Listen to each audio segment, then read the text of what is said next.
இறையேசுவில் பிரியமான சகோதர சகோதரிகளே, நமது ஆண்டவர் இயேசு கிறிஸ்துவனுடைய திருப்பெயரால் உங்களுக்கும் உங்கள் குடும்பத்தில் இருக்கிற அனைவருக்கும் அன்பும் சமாதானமும் மகிழ்ச்சியும் உண்டாவதாக. அன்புமிக்கவர்களே, அக்டோபர் மாதம் 27ஆம் தேதி தாயாம் திரு அவை புனித ஃப்ருமென்தியூஸ் என்பவருடைய நினைவு நாளைத்தான் கொண்டாடுகிறது. இந்த ஃப்ருமென்தியூஸ் என்பவர் இப்பொழுது இருக்கிற லெபனான் தேசத்துல பிறந்தவராகவும், அந்த தேசத்துல ஒரு பணக்கார குடும்பத்துல பிறக்கிறார். பிறகு கப்பலில் பயணம் செய்து கொண்டிருந்த பொழுது இவரையும் இவருடைய சகோதரர் எடிசியூஸ் என்பவரையும் எத்தியோப்பிய நாட்டிற்கு அடிமைகளாக கடற்கொள்ளையர்கள் விற்று விடுகிறார்கள்.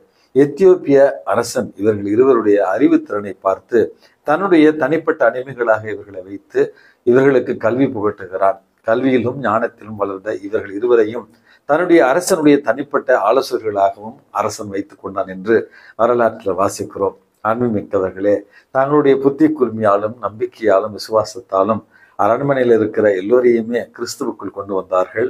அரசையும் கிறிஸ்துவுக்குள் கொண்டு வந்தார்கள், அரசனையும் கிறிஸ்துவுக்குள் கொண்டு வந்தார்கள் என்று இவர்களுடைய வாழ்க்கை வரலாற்றில் நம்ம வாசிக்கிறோம். அரசனுடைய இறப்பிற்கு பிறகு அரசியை வழிநடத்துதலிலும் அதே நேரத்தில் இளவரசனை கல்வியிலும் ஞானத்திலும் உருவாக்குவதிலும் இவர்கள் பொறுப்பேற்றார்கள். அதற்கு பிறகு அரசியுடைய அனுமதியோடு இவர்கள் விடுவிக்கப்பட்டார்கள், சொந்த நாட்டிற்கு அனுப்பப்பட்டார்கள்.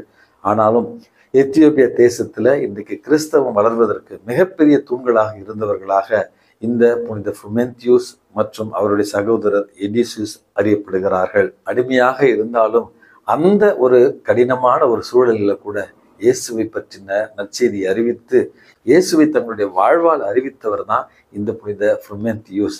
இறுதி காலத்துல ஆயர் நிலைக்கும் உயர்த்தப்பட்டார் என்றும் இவருடைய வாழ்க்கையில் நம்ம வாசிக்கிறோம். இவர்களுடைய வாழ்வு நமக்கு அழகான ஒரு பாடம். அன்புமிக்கவர்களே, எத்தகைய சூழ்நிலையில நம்ம இருந்தாலும் இயேசுவின் மீது நம்பிக்கை கொண்டு நம்முடைய வாழ்வால் இயேசுவுக்கு சான்று பகர்ந்தால் நிச்சயமாக இறைவன் உங்களையும் என்னையும் உயர்த்துவார் என்பதற்கான சான்று தான் இந்த புனித ஃப்ருமென்தியூஸ் அவர்களுடைய வாழ்வு.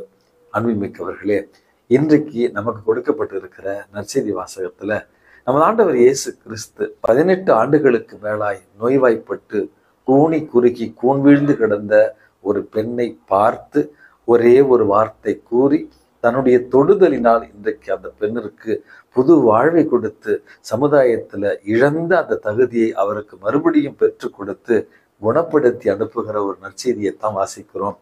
அன்புமிக்கவர்களே, 3 விதமான மனிதர்களை இன்றைக்கு நம்ம பார்க்கிறோம். நமது ஆண்டவர் இயேசு கிறிஸ்து இரக்கமே உருவானவராக ஒரே ஒரு பார்வை, ஒரே ஒரு வார்த்தை, ஒரே ஒரு தொடுதல் உடல்நலத்தை இழந்திருந்த சமுதாயத்தில் தனக்கான தகுதியை இழந்திருந்த அந்த பெண்ணுக்கு மறுபடியும் உடல் நலத்தையும் சமுதாயத்தில் இழந்திருந்த அந்த தகுதியையும் இன்றைக்கு நமது ஆண்டவர் இயேசு கிறிஸ்து புதுப்பித்து தருகிறார். இரண்டாவதாக, 18 ஆண்டுகளாக கூனி குறுகி அவமானத்தினாலும் நோயினாலும் கீழே தலை நிமிராமல் வீழ்ந்து கிடந்த அந்த ஒரு பெண், அந்த பெண்ணை போல உறவுகளாலும் சமுதாயத்தாலும் கைவிடப்பட்டு நோயினாலும் பொருளாதார சிக்கல்களினாலும் உறவுநிலை சிக்கல்களினாலும் இன்றைக்கு வீழ்ந்து கிடக்கிற உங்களையும் என்னையும் பார்த்துத்தான் நமது ஆண்டவர் இயேசு கிறிஸ்து சொல்லுகிறார். அந்த பெண் எப்படி குணம் பெறுவதற்காக தயாராக இருந்தாலோ அதே போல இயேசுவனுடைய பார்வை, இயேசுவனுடைய வார்த்தை, இயேசுவனுடைய அந்த தொடுதலுக்காக காத்து கிடப்பவர்களைப் போல நாமும் இருந்தால் ஒரு நாள் நம்மையும் நமது ஆண்டவர் இயேசு கிறிஸ்து பார்ப்பார், நமக்கான ஆறுதல் வார்த்தைகளை கொடுப்பார், நம்மையும் தொட்டு குணப்படுத்துவார் என்கிற செய்தியையும் இந்த 2வது வகை மனிதர்கள் நமக்கு சொல்லித் தருகிறார்கள். 3வது வகை மனிதர்களாக இன்றைக்கு பரிசேயர்களும் சதுசேயர்களும் அந்த தொழுகை கூட தலைவனும் இருக்கிறான். அன்புமிக்கவர்களே, இன்றைக்கு ஒரு நன்மை நடந்திருக்கிறது, ஒரு ஆசீர்வாதம் நிகழ்ந்திருக்கிறது என்பதை அவர்களால் கண்டு உணர முடியவில்லை. கடவுளுடைய ஒரு மாபெரும் அருள் அடையாளம் அவர்கள் முன்னிலையில நடந்திருப்பதை அவர்கள் உணர்ந்து கொள்ள முடியவில்லை. அவர்களும் நன்மை செய்யவில்லை, நன்மை செய்கிற இயேசுவையும் அவர்கள் எதிர்க்கிறார்கள், முணுமுணுக்கிறார்கள், அவர் மீது குற்றம் சுமத்துகிறார்கள். சமுதாயத்தில் இப்படித்தான் பலர் இன்றைக்கு இருந்து கொண்டிருக்கிறோம். நாமும் நன்மை செய்வதில்லை, நம்மை சுற்றி இருப்பவர்களையும் நன்மை செய்வதை விடுவதில்லை. தவறான விமர்சனங்கள், தனிமனித தாக்குதல்கள் அப்படி என்று இன்றைக்கு நன்மை செய்வதை தடுப்பவர்களாக அல்லது நன்மை செய்பவர்களை பற்றி நாம் தரக்குறைவாக பேசுபவர்களாக, நன்மை செய்பவர்களை குற்றம் கூறுபவர்களாகத்தான் இன்றைக்கு சமுதாயத்துல பல பேர் இன்றைக்கு வாழ்ந்து கொண்டிருக்கிறோம்.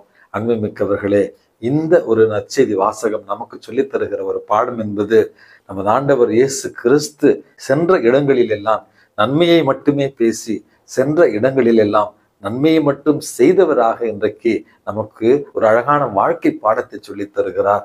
நம்முடைய வாழ்வில கூட நாம் நல்லதையே பார்க்கவும், நல்லதையே பேசவும், நல்லதையே செய்யவும் இயேசு நமக்கு இன்றைக்கு அறிவுறுத்துகிறார். இயேசுவனுடைய இந்த வாழ்க்கை பாடத்தை கற்றுக்கொண்டவர்களாய் செல்லும் இடமெல்லாம் நன்மையை மட்டுமே பார்க்கவும், நன்மையை மட்டுமே பேசவும், நன்மையை மட்டுமே செய்யவும் இறைவன் உங்களையும் என்னையும் தூண்டுவாராக. எல்லாம் உள்ள இறைவன் தந்தை, மகன், தூய ஆவி உங்களையும் உங்கள் குடும்பத்தில் இருக்கிற அனைவரையும் நிறைவாக ஆசீர்வதித்து பாதுகாத்து வழி நடத்துவாராக. ஆமென்.